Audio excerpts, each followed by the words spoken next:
With his remains now back in Iran, the numbers on the streets looked genuinely remarkable. This is a country which has ways of ensuring the desired image is presented, and it is a regime under pressure at home, but still, this was quite a display. As the images were broadcast live, Iran's foreign minister on Twitter was goading the American president. Have you ever seen such a sea of humanity in your life, Mr. Trump, he said. Do you imagine you can break the will of this great nation and its people? The star speaker was the assassinated general's daughter. Crazy Trump, arrogance and a plaything of Zionism. Don't think that everything is over with my father's martyrdom. My father had a father who stood by his side, and we too, like our father, will stand by him. Allahu Akbar. The country's supreme leader, Ayatollah Khamenei, led the mourning. Soleimani was effectively his right-hand man, his foreign policy enforcer. His death certainly impacts Iran's strategic capability for now, but at what cost? The grief followed the coffin to the holy city of Qom. This will continue to gather in momentum ahead of the burial in the hours ahead.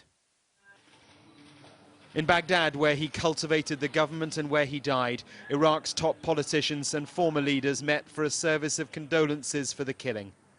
The Prime Minister spoke by phone to Boris Johnson, who urged him not to expel British soldiers from the country. They are there to train Iraqis trying to defeat ISIS. He also met the UN's Iraq representative. Behind the smiles and the phone calls, though, we have no idea if anything positive emerged. What is clear is that America's deep footprint across the region is now at risk, long-term but short-term too. Embassies are under imminent threat of attack. They are already fortresses, but here in Beirut, the Americans know that even fortresses can be hit. In 1983, 2 bombings at the embassy and a Marine barracks killed 258 Americans. Iran's proxy here, Hezbollah, is widely believed to have been responsible. And across the city's Hezbollah neighborhoods, Soleimani is now mourned. In the next few weeks, we will see it unravel further. Mohanad Haj Ali specializes in analyzing Hezbollah, Iran, and their relationship.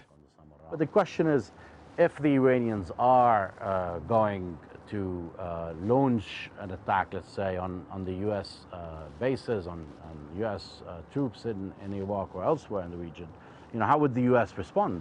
Would it respond in Iran or would it respond within Iraq? For the Iranians, proxy conflicts are about keeping the conflict away from Iran's borders, keeping it away from Iran, using other battlefields, other populations in the conflict, rather than having a direct confrontation with the U.S., because they would lose in a direct confrontation with the U.S. The American rationale for the assassination was to disrupt Iranian influence and meddling across the region. But that influence has become so ingrained over decades that Iran can now use its vast network to threaten America on multiple fronts. With this authorized mass movement of grief, it feels like the Iranian regime is committing itself and its people to a firm reprisal. But what? And what then?